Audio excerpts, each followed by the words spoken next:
Hi guys. I'm kind of laughing because I just did like the first probably 4 minutes of this and realized I didn't even press record. So I'm going to probably lose some of my originality on the first go round. But if you're listening, thanks for watching. And I hope you get something out of this today that you can apply in your life. So I wanted to talk about 1 Corinthians chapter 16, verse 13 says, "Be watchful, stand firm in faith, act like men, be strong." So with my youth boys, we actually went over each of those individually. So be watchful, that was a lesson. Stand firm in faith, that was a lesson. Act like men, that was a lesson. And it was really good. So, but I'm not gonna drag this lesson out that much, but we are gonna nonetheless talk about that verse. So, if you're a young person, a young man, teenager, young girl, it doesn't matter really. This is going to apply to you through your teens, and the more and more I live on and I do life, the more I realize it applies in my life very consistently. And this verse is important for young men because what I see and kind of what I'm going to talk about today is in our society, and this lesson was called Stand Firm.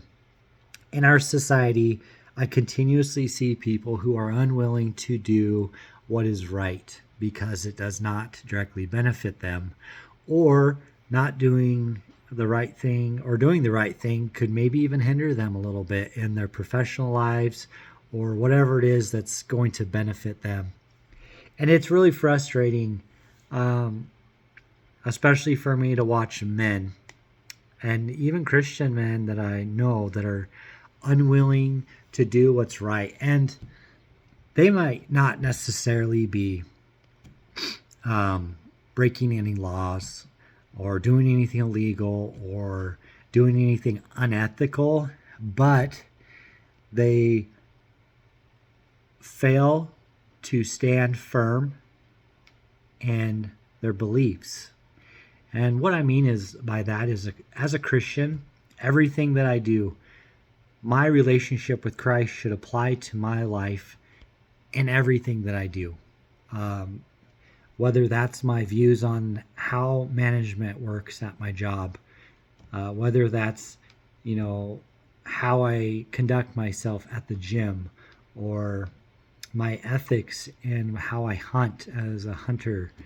It should apply to everything I do, how I treat people, how I work in my job, what I do in my job, my motivation for how I work, and that I'm working for Christ, not employers.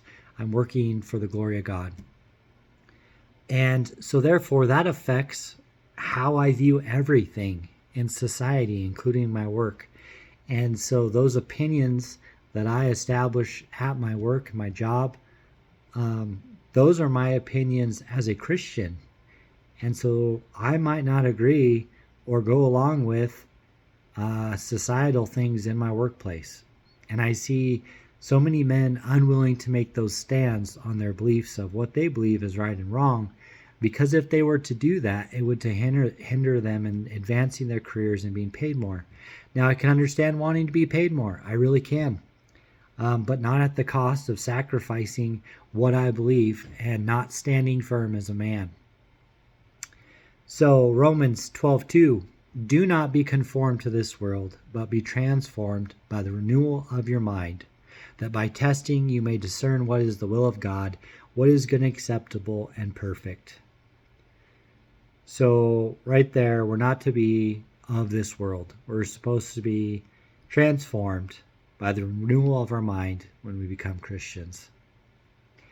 So a prime example of doing what's right, even when you know there's bad consequences, is Daniel chapter 3, when you read about Shadrach, Meshach, and Abednego. Now, it'd been a long time since I'd read this story, but it's one I wanted to use for an example in my lesson. But in this story, these men make the ultimate stand.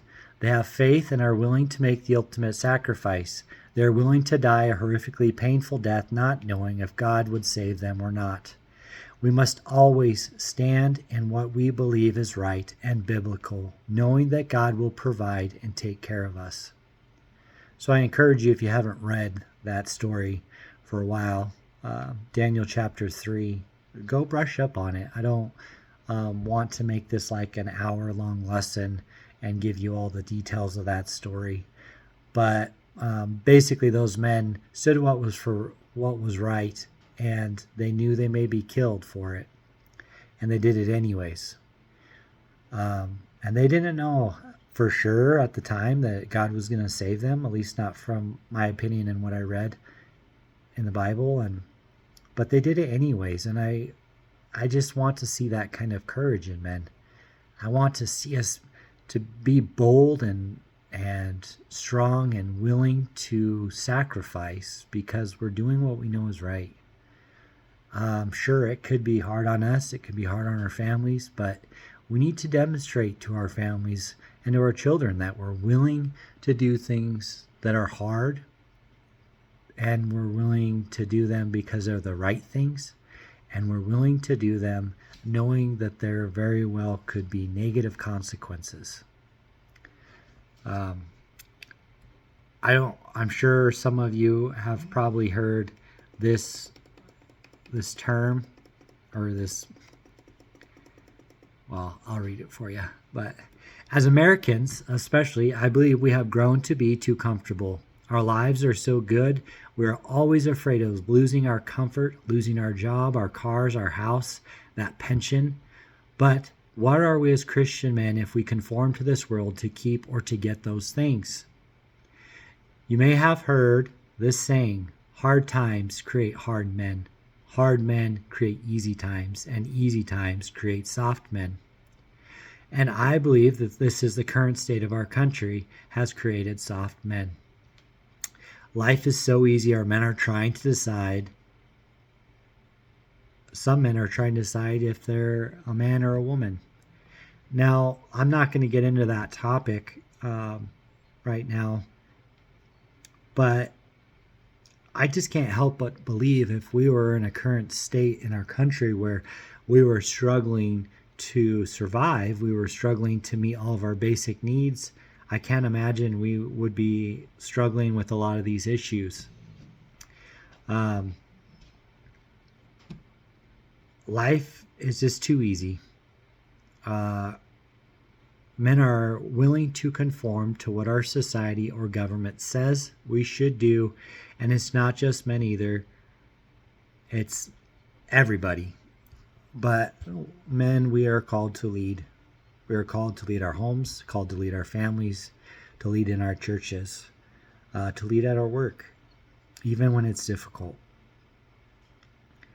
In my life, and what I see is just men that are unwilling to stand firm in their beliefs. They remain neutral all the time, which is very political. They don't truly give their opinion, which makes it hard to really know a man if he'll never give you his opinion. And it's hard to trust a man that is that way, at least for me, because I don't really know where you stand. But I think it's important that we as men have our own opinions, and that we spend time thinking about things, and that we can stand behind our opinions and our reasons for those opinions. And then this cool thing, we can talk and we can agree to disagree. Go figure, huh? But I encourage you, have faith. You might not get that promotion. You might not get paid really well. And in some circumstances, when you make a stand, you might lose that job. But I want you to have faith in knowing that God will provide. And feel good about yourself and knowing that at the end of the day, you stood what was right. You stood for what was right. And I think there's a lot to be said about that.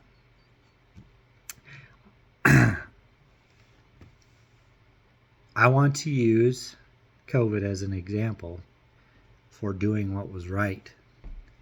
I know men that are good men um,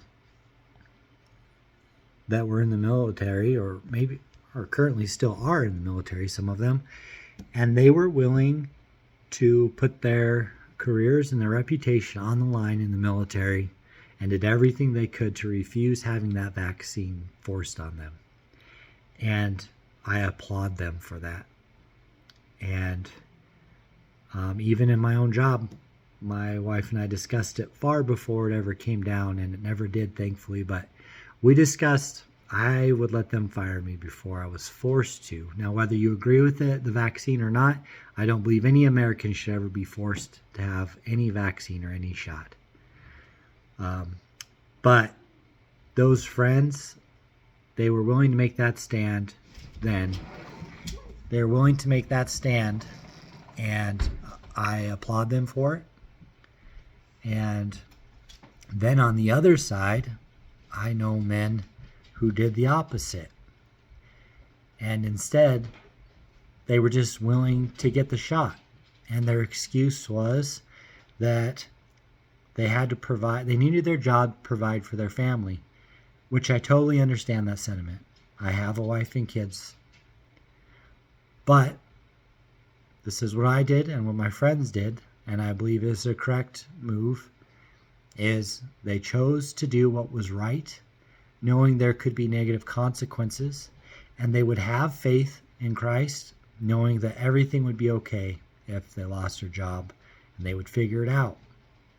But instead, the weak men, the men that lacked the courage, took the shot and justified it by saying they needed to provide for their families, instead of doing what was right, enduring the consequences, and demonstrating to their kids and their people around them they are willing to do what was right no matter what. Now, I'm not going to say that I cannot understand the fear, and I can't understand giving in because of fear of losing their jobs. But personally, at the end of the day, I can't live my life knowing that I was unwilling to have courage and to stand for what I knew was right. So I encourage you to read that verse, Corinthians 16, 1 Corinthians 16, verse 13.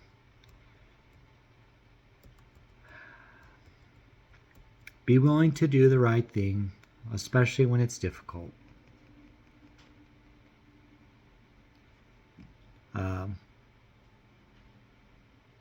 It can be a lonely road, and I understand that. It's doing the right thing is not easy, and that's why so many people struggle to do it. But when you do the right thing and you feel alone and you feel like nobody else is standing with you in your workplace or wherever you are, I try to remember John 15, 18 through 20. If the world hates you, know that it has hated me before it hated you. If you were of the world would love you as its own. But because you are not of the world, but I chose you out of the world, therefore the world hates you. Remember the word I said to you. A servant is not greater than his master. If they persecuted me, they will also persecute you. If they kept my word, they will also keep yours. Man, yeah, so I try to remember that.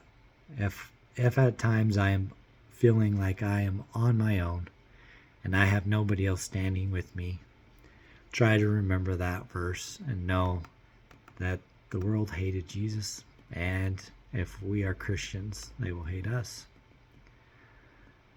I want to encourage you to be kind, have a strong faith, be courageous, be willing to suffer in life for what is right. We are not to be of this world, only part of it, until God calls us home. So that's my message for you. Once again,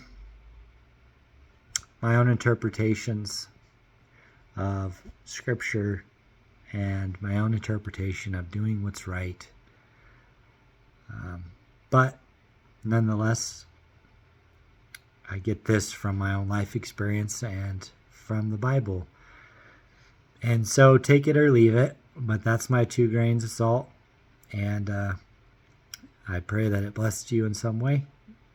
And have a good day. God bless.